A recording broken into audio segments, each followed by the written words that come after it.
After 3 centuries of colonial rule, independence came rather suddenly to the most of Spanish and Portuguese America.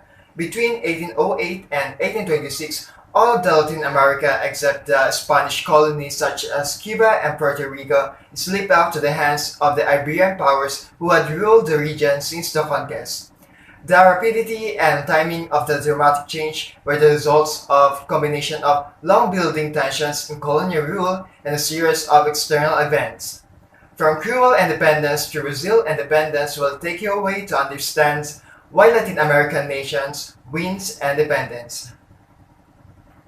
And now, let's start with the Creoles and independence. According to the report of Ma'am Janicel, Creoles Spaniards are born in Latin America and could not hold office but could serve in the military. At the time, many Creoles were educated and learned of the Enlightenment after traveling to Europe.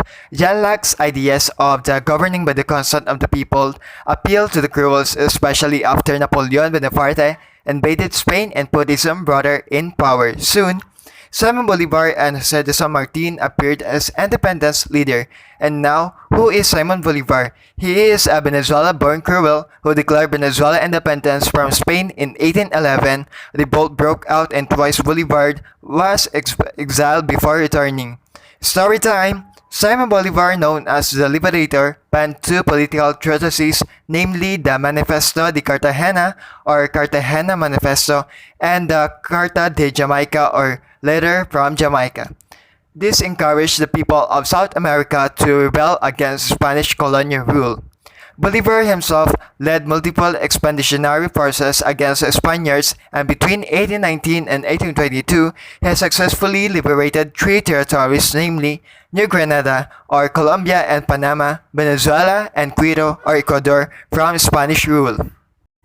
In 1819, he led 2,000 troops over the Andes and stunned Spanish troops in a decisive victory. Andes were running along the South America's western side, is among the world's longest mountain ranges. Its varied terrain encompasses glaciers, volcanoes, grassland, desert, lakes, and forests.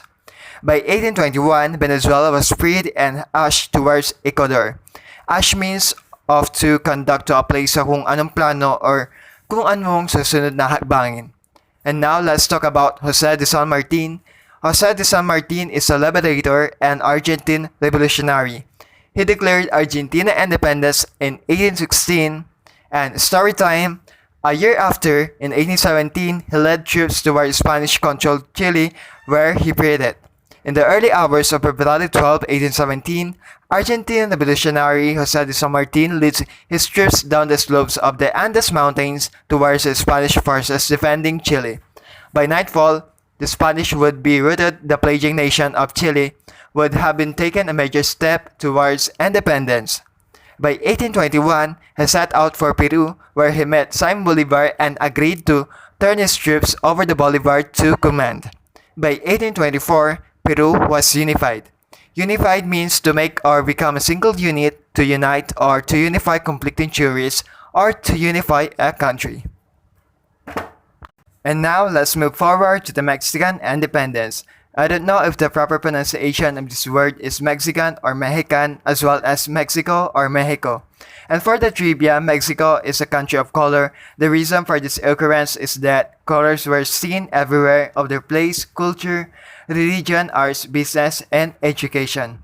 Story time, in 1810, Miguel Hidalgo, a Catholic priest in a small village of Mexico who believed in the Enlightenment, let out a call known as Grito de Dolores, or the Cry of Dolores, was the battle cry of the Mexican War of Independence, calling for the end of Spanish rule, for the racial equality, and for the redistribution of land.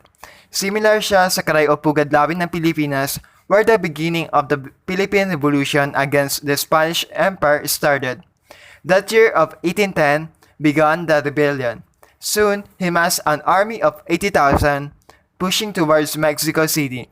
Spain defeated Hidalgo, but the revolution had started.